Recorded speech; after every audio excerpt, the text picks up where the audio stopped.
Welcome to the Slade Ham Experiment. We are here live. Hi, I'm Slade Ham. Boom.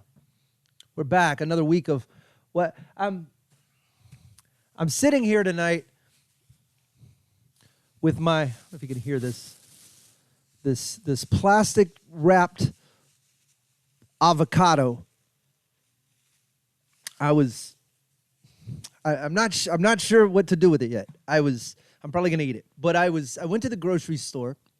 I do this daily trudge to the grocery store. It's like my penance for leaving my bike on the patio. So I went to the grocery store and I always buy a couple of things. I throw them in my backpack. I walk home and I didn't go through the self-checkout because I don't do that anymore. It's principle. I only used to do it at the grocery store. When I lived in the Heights, I used to use the self-checkout. And there was a brief period in the teens when self-checkout was making its way into common usage, I guess. And the Kroger by my house had put these machines in, and then I would go in, and I noticed one day that they had shortchanged me. The jingly change that came out was less than it should have been. I went, that probably happens. And then I started paying attention to it. This would happen once a week, maybe. I would realize they were jacking me for a couple of coins. So then I kept using checkout so that I could steal back what they were stealing from me. So I would intentionally not ring up water or ring stuff up, the old banana trick before they put the weights. Now they have the weights in the self-checkout. So if you say something's bananas and then you set it in there or whatever, there's somebody watching. They could tell if you scan a different barcode than the package you put in. They got you figured out, thieves. But during my war with them, they would steal 42 cents. And then I used to flagrantly walk down the aisle where they had the candy. Pre-COVID, they used to have big candy bins, like one of the aisles of the grocery store. And I would just walk. There was a security camera right there. And I would do it brazen. I would open it up. I would get a big chocolate malt ball and chew it right there in front of the camera. Like, I'm just letting you know I'm stealing 42 cents worth of chocolate because I know what you guys are doing at the self-checkout. Anyway, I didn't go to the self-checkout today. Went to the regular checkout so that some young girl can have her job. And she checks me out. She gives me my stuff. And I don't know how the avocado got in my bag, is my point. I didn't buy the avocado. This is not my avocado. So there was nobody else in line. So it wasn't the person in front of me's avocado. The reason I shouldn't be thinking about this, it wouldn't be a big deal, no big deal. You got a free avocado, just shut up and eat it. But I don't know if it's like like on Chinese New, if you go to a restaurant, a Chinese restaurant on Chinese New Year, they give you $1. It's like in a little red envelope. I think banks do it too. It's Chinese tradition. So my point is, I don't know if this is some sort of Mexican holiday today that I don't know about. Am I supposed to be giving people avocados? And I haven't gifted them. I don't know. It's not a Mexican holiday, and I know this because I Googled it. I went to ask.com or whatever. Google. It's the closest I can get is August 15th is the Assumption of Mary. I don't know what that means. I'm assuming it's Catholic. My guess is also that her assumption is that Joseph did something wrong. So maybe that's my point. Or maybe she didn't like me. Maybe I was inadvertently rude, and this is a Mexican curse. I live in a Mexican neighborhood, and I love everything about it, and I just don't know if this is something I'm missing out on. That's all. Don't tell me that there's no such thing as a Mexican neighborhood either. They're beautiful things. In fact, if you don't know what a Mexican neighborhood is, you live in a terrible part of the country. Terrible. I've lived in several.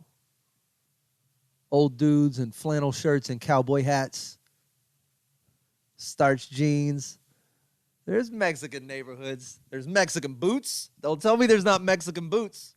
You've been to the rodeo with the curled toe. You can look at a pair of boots and tell where they were made. And I would argue that there are such things as Mexican boots. There's Mexican food, obviously. If you don't live in a neighborhood with a real taqueria, ugh. I don't mean this upscale hipster taco shit either. Where this taco cost me $6 and it's got half a shrimp and some cabbage and some sauce the chef made. That's not what I'm talking. It's not a taqueria. I mean, when you go get like 3 tacos and it's like $4, you're missing out. You're missing out on so much. You're missing out on Mexican candy. You're missing out on Mexican Coke. All right. That's it. I love my Mexican neighborhood. That's all I'm saying. It's got soul. The Mexican popsicle dude, the paletero. It's called paletero. It's the Mexican ice cream man. Bam, bam, bam, bam. Plays his little bike cart. God. I think I ever want to live in another hipster neighborhood again. Anyway, today, from the I shouldn't know this, but I do files. And I guess I should know this. I got to track this. This is kind of my job anyway, to know what's up with our language. Lizzo and Beyonce have removed, they've retconned a song each. Lizzo's Girls. It's got like 3 R's in it. 1, 2, 3, Girls. And Beyonce's Heated. The 2 songs. And the word that's been removed is spaz. S-P-A-Z. I've used it a lot. Not a lot. A couple of times. Like, dude, you're such a spaz. It is now the debate. And I say it's now. This is why I'm watching it, and this is why I'm not just taking a stand. I want to talk about it. I think this is fascinating how language changes, right? This is dynamic. Spaz, according to this article that I read, has the connotation towards spaz. It's a form of is it epilepsy? Cerebral palsy. I'm sorry, form of cerebral palsy that has spastic in the title, and the shortened version of it is a derogatory term in that circle. And there's something I've never really thought about in that regard. So like that I get. But man, that's a little narrow, I guess is my point. Now, some of you right now, you're starting to lean forward like I'm about to be on your side. Oh, he's with us. We should be able to use all the words. Tell him, freedom of speech. It's not where I'm going with this. Language changes, right?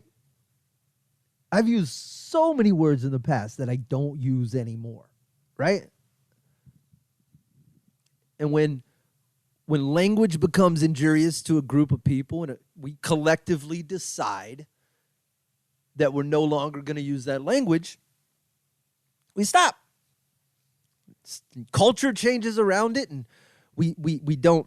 You don't see these words in books anymore, and you don't hear them in songs anymore, and you don't see them in on television anymore, and we make great leaps and bounds in that regard.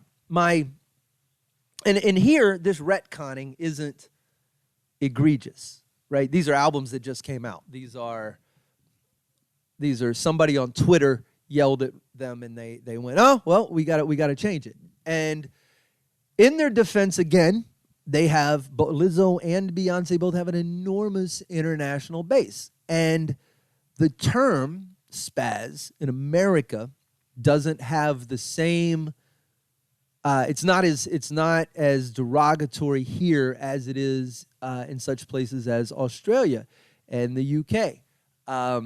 Places where they talk funny, they take this word more serious. Okay, I love you, UK. So which is interesting, by the way, UK. It's the exact opposite of the word for cigarettes, which you guys probably haven't changed a little bit because the ultimate point is that all of these words require context. That's what we do. We this movement to find a word, make it offensive, and then go back through history and try to erase versions of it where it was used properly, and then to vilify people who used it in those environments is difficult for me to swallow, because it's always been dynamic. The language has always been changing. If you watch comedy at all, we as comedians are constantly trying to push this, not push the edge and be shocking, but we're always trying to find the line because we want to be as close to it as possible. That's where the best comedy comes from. That's where the aha moments come from. That's where the great comparisons come from, right here on that line. To find the line, you sometimes have to walk past the line. Then you go, oh, there's the line, and you bring it back. And societally, we do this constantly. We expand as far as we're allowed to, and then society goes, no, that's not what we're about. And we go, oh, okay, and we pull back to a norm. Then we stay in that norm and expand and contract, and this goes on seemingly forever. But you can't, I can't believe you're not aware of this thing that I just made up. That part I can't get with. So what does a band like the Spasmatics do? Cover band, they're franchised. They've been playing forever, playing 80s cover songs under this name. I can't even imagine the meetings that are happening in that. There's no corporate Spasmatics headquarters. I remember, was it Steve Martin on SNL? Did he do Chaz the Spaz, that character? And I don't think it was meant to, but again, you can't take SNL for knowing where the line is always. When there a sketch where Alec Baldwin tried to get a mentally challenged Adam Sandler drunk as a Boy Scout? Was that a sketch I remember? All right, so you swing and miss sometimes. They also had but also a perfect example of that. I think if you go back and watch Chevy Chase and Richard Pryor, what is the stupid name of the sketch? It's word association, I think, and it's an interview, and it's a totally worthwhile watch. But be forewarned, Chevy Chase full blown just drops the N-word in the sketch, and it's Pryor's face does I gotta go back and watch this.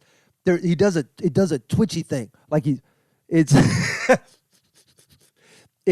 such good acting on Richard's part. Anyway, I say that to say that comedy has always been around using words that indicate certain things, and this word is going to come into play in stand-up comedy, like many words do. Not what we're allowed to say, but what we maybe should or shouldn't say on stage. So anytime entertainers of that caliber start shifting what they're doing, I gotta watch. I don't know. I think the whole conversation around language in general right now comes down to this, and it is simply be respectful. I don't understand. I mentioned before, if everything we are is just how we interact with other things, right? It's in a vacuum, none of this is anything. So when we interact with other people, the way we do that matters. So when it comes to things like pronouns, and I know people, I'm not doing that. I'm not calling, it's he and it's she. And that's all it's ever going to be. He and she, that's it. God made Adam, Eve, that's it. I get I don't care what you want. Simmer down. It's both sides are so insane about it. That guy and the same ones who are like, you're going to call me they, and if you ever don't call me they, I'm going to lose my mind. I'm they. Yes, okay, and when I'm around you, you can be they, and I will be respectful, and I will do all of these things, but language belongs to everybody. It is a community property, and it's designed to help us communicate efficiently and easily. So when I'm talking to you, let's give a hypothetical scenario here. And I actually, you know what? Let's give a hypothetical scenario, and then let me tell a story, and then I'll try and elaborate on what I'm trying to say here. So I was in, this is a previous, I was much hotter headed than I am now. We did an anime convention, Anime Midwest in Chicago. Or was it OhioCon? It was one of these conventions. Anime kids, they show up, they smell. They're wonderful children, but they got hotel smell on them from 3 days of sitting on the floor and playing Yu-Gi-Oh! And waiting to get autographs from people who make voices for cartoons. I love playing them. I love the people. I love the audiences. But we were there for one of these conventions, and my friend Rob Mungle, who does the voice for a lot of these cartoons, was the guest of honor. That should have been my first sign.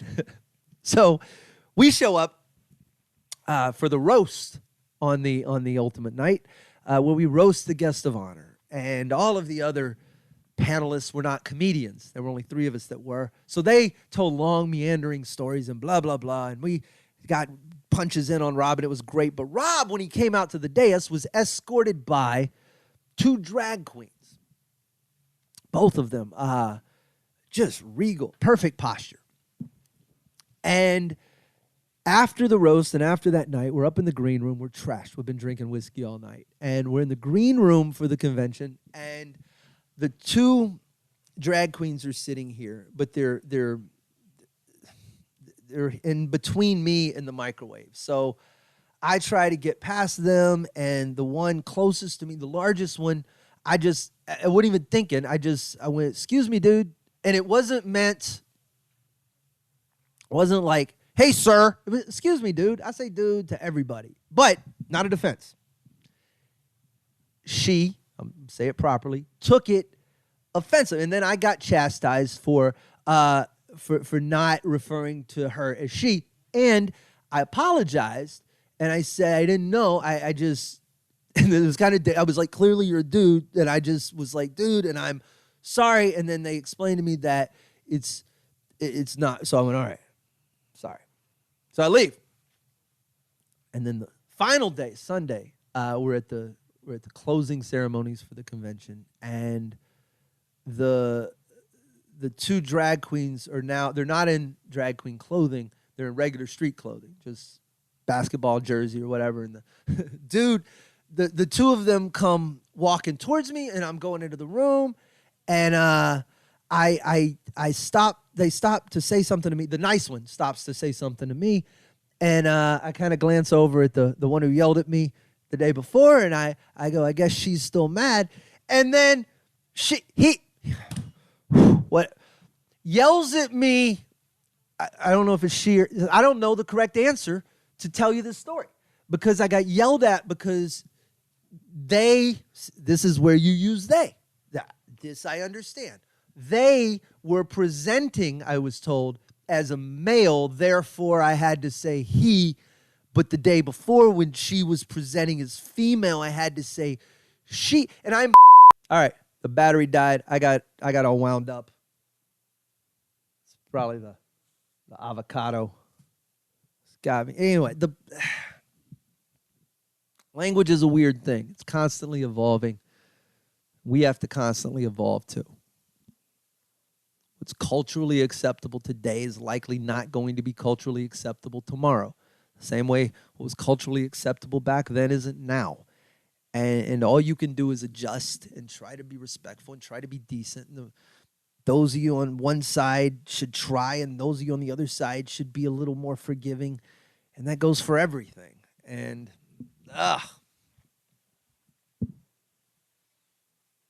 we're probably going to lose a lot more words. That's it. I've been getting chastised online for not promoting shows. That's where I'm at. You got to be online, man. You got to put your stuff out there. You got to make content, short form, long form, and then medium form, and then you got to print those out across the platforms like Instagram, Snapchat, TikTok, Twitter, Facebook. Your head just wants to pop. That's not what I want to do for a living. You got to get your ads optimized for the audience, and then the smart audience can be derived from the... No, it's not who I am. You should apply yourself. I want to make shit, and then if people find it, good for you. Someone else should just promote whatever I do and take a cut. That's what managers and stuff. That's not what I'm not here to design Facebook ads. I don't know what to do with that. I've extricated myself from social media because I know myself and I know I'm susceptible to that. Social media is, if you're one of those people who can go online and just scroll through, see a couple of things, click on a GIF, move on with your life, good for you. I had a lot of shit to say, and then people say stuff, and then I want to argue with them, and I forget that that's not a place to have actual intellectual conversation. That's a place to throw rocks at other people. So I remove myself from it, and I feel professionally guilty. I also feel a little personally guilty because a lot of people in my life don't get to see my life, right? That's the world we live in. I was talking about it the other day. My buddy Dave, he's always a good friend, he goes, you should think about what the great sage Hunter S. Thompson said. And I thought he was going to give me some quote that was going to push me back into the game, that was going to make me realize that there's intellects and journalists and thinkers and writers and people who got to get back into the fray, man, and get out. I thought that's what I was going to get, that message. Instead, the quote he sends me from the great HST: there's a lot of things wrong with this country, but one of the few things still right with it is that a man can steer clear of the organized bullshit if he really wants to. It's a goddamn luxury. And if I were you, I'd take advantage of it while you can. So now I feel better. I feel vindicated in my having walked out. I didn't even know that quote. It's not permanent. I don't think I'm permanently off social. I mean, I'm still going to be on there to check messages and stuff, but I don't scroll. I don't post. And I don't know if that's forever. I'm tricky with those permanent words, like forever. I quit drinking. All right, buddy. All right. So I've quit the internet for the time being. And the main reason is I know how we work psychologically. I know how we get. I read about our biases, and I've studied the things we do to dupe ourselves. And I'm also aware of the way we form self-image and how. Who was that? I should have looked this up. The looking glass self. It's the concept. I'm going to look this up. The concept that basically who we are is Charles Horton Cooley. Oh, that's who it was. There we are. Cooley, 1902. That most of our self-image comes from the reflections we see in other people of ourselves. How we think other people view us changes how we act and behave to an extent. And what scares me the most about the internet, and I've seen this happen with friends who I will not name, but where their online persona attracted a certain audience. And then that demographic started to give them feedback on what they were making and creating. And then what they were making and creating became altered a little bit to appease that audience. Now, the danger to that is that you ultimately lose who you are in the process. You find yourself waking up every day making these things for other people, and you become that thing. I watched this name I will mention. There's a comedian by the name of Owen Benjamin who is now, I think, deplatformed on everything.